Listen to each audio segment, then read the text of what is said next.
Well, hey there everybody, welcome back to the channel. I'm Adam, thanks for hanging out with me again today. And today is just going to be a quick kind of sneak preview of something coming up. So recently, last month or two, been back on eBay, browsing around. And I kind of blame Andy at Andy Robinson RC with his Duratrax videos recently, or over the last month or so. And it kind of sparked a little flame in the back of my mind that had kind of fizzled out over the years. But back in the day of the Tower Hobby catalogs, they were really pushing Duratrax. And I remember some really great, 2-page spreads of the Duratrax Evader, both the buggy and the stadium truck. And at the time, the stadium trucks were something that was just, everybody had one, everybody wanted one. They were rough and tumble and they looked cool, but, they were out there actually winning races. So I started browsing around on eBay and I found a really good deal on a Duratrax Evader ST. The body is in decent shape. It's worn through in a couple little spots, but overall the body's in decent shape. The windshield sticker, somebody had a bad day with that. So I'm going to see if I can hit that with a hairdryer and peel it off and kind of re-stick it back down and get rid of the creases. Otherwise, the body's actually in fairly good shape on this. The buggy itself is in good shape. It's just been sitting for a long time. It has some Proline multi-rib tires on the front, which didn't come with the car. And it has some off-brand rear tires that didn't come with the car. Now, as far as tires go, these are the tires that came on it.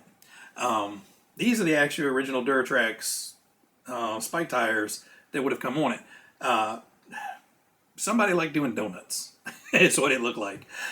Because this doesn't look like normal wear and tear. It's kind of humped up in spots. And where it looks like, somebody liked doing donuts and donuts and donuts, and then the tires got bald and it didn't run worth a crap anywhere else. So I think it just got put away. It's not scratched up on the bottom, so it hasn't had a track life. It's got some scuffs on the front kick up and a few back here on the tail, but overall, the bottom of the chassis is in great shape. Shocks appear to be okay. This one looks like it was leaking a little bit. They're dirty.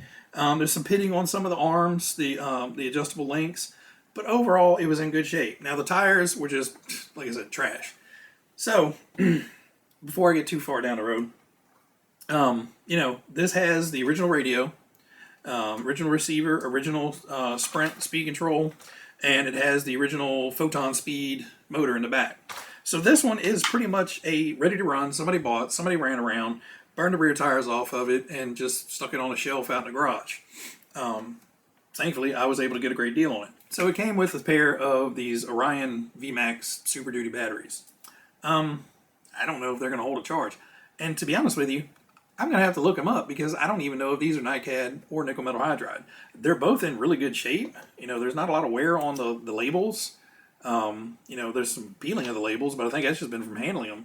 There's very little wear on these. So these may be fairly new batteries. So they may be nickel metal hydride. If they're NiCads, they're just going to go up on the shelf as decorations. But it also came with a cool Piranha peak charger. This is a 6-cell, 7-cell. Just hit the start button, and when the light's flashing, it's on trickle mode. It's a plug it in and just kind of let it do its thing. AC and DC power. I'm not going to use it, but it's cool. It'll go up on the shelf in the collection with all the other kind of old stuff. So, shortly after I got this one showed up. And I couldn't pass it up. So I picked this one up for about 75 bucks. Plus a little bit in shipping. It wasn't much. So, 80, 90 bucks. This one was a good deal, and, like I said, it just needed some tires and a good cleaning is really all this one needs. And then this one showed up. And I got this one for about 115.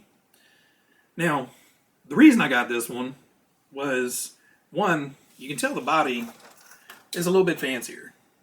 It's the same shell, basically. There's a bigger dent back here and everything. But more or less, same kind of overall body. But this one's got the super speed flames, which, makes no difference. But when I was looking at it, there was a little bit of white showing there, and I'm like, that's not on the other one.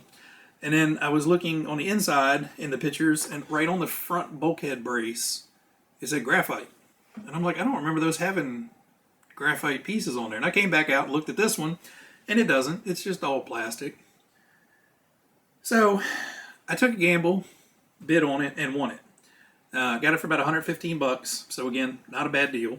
The body is a little scratched up and scraped up and stuff, and somebody at one point tried to super glue the rear spoiler on, so it's got some crunchy super glue bits back here. But I'll paint a little black tail back here and just E6000 on there, and it'll be fine.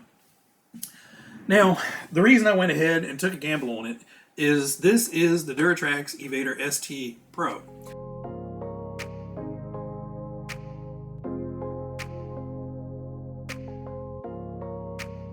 So in the Pro Edition, you got a full graphite chassis, graphite arms, graphite C-hubs, graphite knuckles. It's the whole thing is a graphite infused plastic. A lot more rigid, a lot more stiff. And again, it's barely got scratches on there. There's some scratches on the tail, and again, a few on the kick up, but overall, this thing, you get this much scratches running around the track, maybe 10 laps. So more than likely, this just saw a bunch of grass use. Now, the reason this one has mismatchy tires on there is I actually stole the Duratrax front tires and wheels off here, and because the tires that came on this one were shot, I actually had at this point, vintage set of Orion Fresh Kicks tires that I had been saving for, I guess, this project. I've had them forever in a Ziploc bag, in a container, in the corner. They're still super soft, super squishy, super flexible. They're just kind of like an H-style pin spike. But this one has a lot more upgrades than this one does. This one has like rear U-joints. This one has CVDs. This one, I think this one has a gear diff. This one has a ball diff. This one has the bigger bore shocks. Both of them have adjustable links all the way around. Now, this one would have come with a Havoc motor in it. I have not pulled the motor out of it yet, and we'll do that when we get through and actually get both of these out running. I haven't pulled it out, but this has an aftermarket motor, and when you go to push it, it's it's jumpy. So whatever is in there has a heck of a set of magnets in it. It feels fine. Like I said, it's got CVDs on the back. It's two-wheel drives, but now the body on this one, like I said, it's got some wear in it. I'll have to touch it up from the back side. It does have a crack up here, so I may try to hunt down a body for this. I don't know. But if it goes on the shelf like this, it's fine. I'm going to get both of them up, get them running. This one actually came with an SLT3 transmitter and a Spectrum receiver in there. And I'm pretty sure I got a good deal on this one because I think somebody got an even better deal on it from an auction because it still has a number 62 sticker on it and the chassis had a 62 on it. So I'm assuming somebody got this dirt cheap at a estate sale and put it on eBay to sell it. But that's just a quick little, why Addam shouldn't go on eBay. But anyway, I will get both of these in running order. I'm going to go through them all, make sure everything's good to go, and we will get another video kind of showing you up close the differences between the two and get them out and go for a run.